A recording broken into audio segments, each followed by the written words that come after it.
This is the next section on our case study on a spinoff.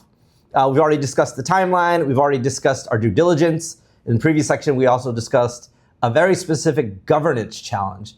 This section, we're going to talk a little bit about implementation.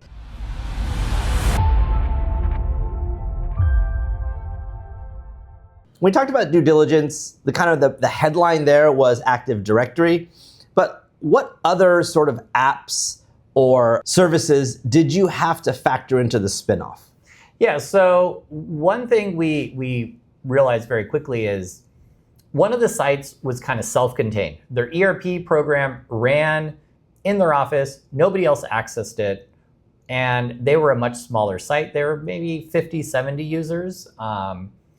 So we ended up doing them first, but the other things we had to consider, they were on our Microsoft GCC High email. We got a GCC High tenant for our customer. We had to configure it with all the necessary security controls because they are in the defense industry. So that means, the conditional access policies, mobile device management. There was a lot to do there. And then the other kind of thing was the ERP system for the two large entities, the one on the Southern California and the one on the East Coast. It ran in the data center of the company that was spinning them off. So we had to figure out, what we did is we set up backups for the virtual machines and they would send the backups to us. And we got that set up so that when we did our conversion or did our migration day, we would do a backup and actually sync the machines here. But we did a bunch of trial runs. It was a challenge because we had to, those ones we had to change the domain because they were on the domain for the company that was selling this company. So it was definitely a complicated situation. Also, on the GCC High migration, they had very specific requirements, like you could only use one company's migration tool. Like, oh, I see. Okay. You couldn't use anything else. Fortunately, we were very familiar with it, but it was still tricky getting it working.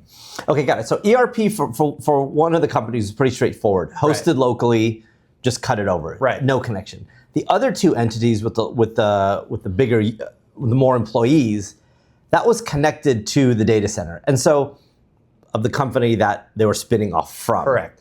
So how did you separate it how did you separate the ERP? I know you talked about having backups. Like, what else was involved in that?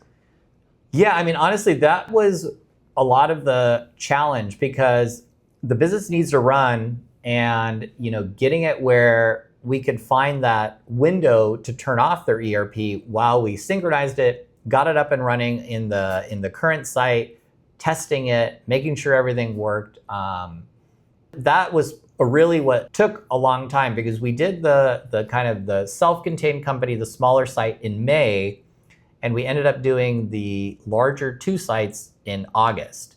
And during those 3 months, a lot of it was, ordering new internet connections, ordering, making sure that our plan to migrate the computers would work, our plan to migrate the ERP would work, finding the time when it's not month end and they're doing invoicing and they're trying to meet their numbers. Like, we had to go up against some of that.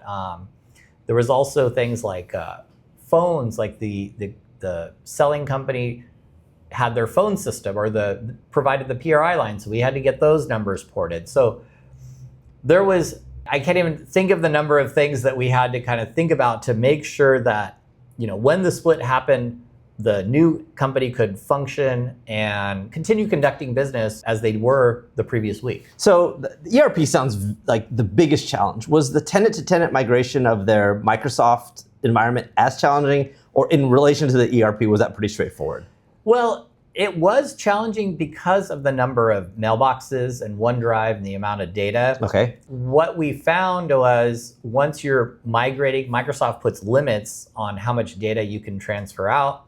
And some people had really large mailboxes and a lot of OneDrive data. So, we thought we got started early, but there was a couple of straggling users that had, 100 gig mailboxes and, hundreds of gigs in OneDrive that we had to, kind of during that migration weekend, they finally finished. But it definitely took a while to, somebody had to really babysit that process. At this phase of it, are we communicating, who are we communicating with? Who's in the loop with these things as things are migrating into Fly? Is that something? Yeah, so they had a full IT team there. Okay, that in the spin-off side. The spin-off side had an IT team. We were working with the M&A side of the IT team, as well as some of the IT people, because they were making firewall changes for us. They were answering questions about the servers and the configuring the backups to talk to each other. But we were probably talking to the spin-off IT team, if not every day, every other day. So a lot of kind of, not just the IT side of things, a lot of just meetings, planning, updating that goes on that we had to manage between both sides. Absolutely. And adjusting to we talked about this last time, always a curveball, right? And so the curveball was, amongst many curveballs, was the size of the mailbox and Microsoft kind of limiting how much we could transfer. And again, that's kind of, you do this again and again, you get those fast twitch muscles where you're used to improvising on the fly and like adjusting to the curveball as it comes. All right, so that's a little bit about the implementation, but that's not it for the implementation. In the next section, we're going to talk about kind of our boots on the ground effort when we were actually switching over all three offices and the challenges we faced there.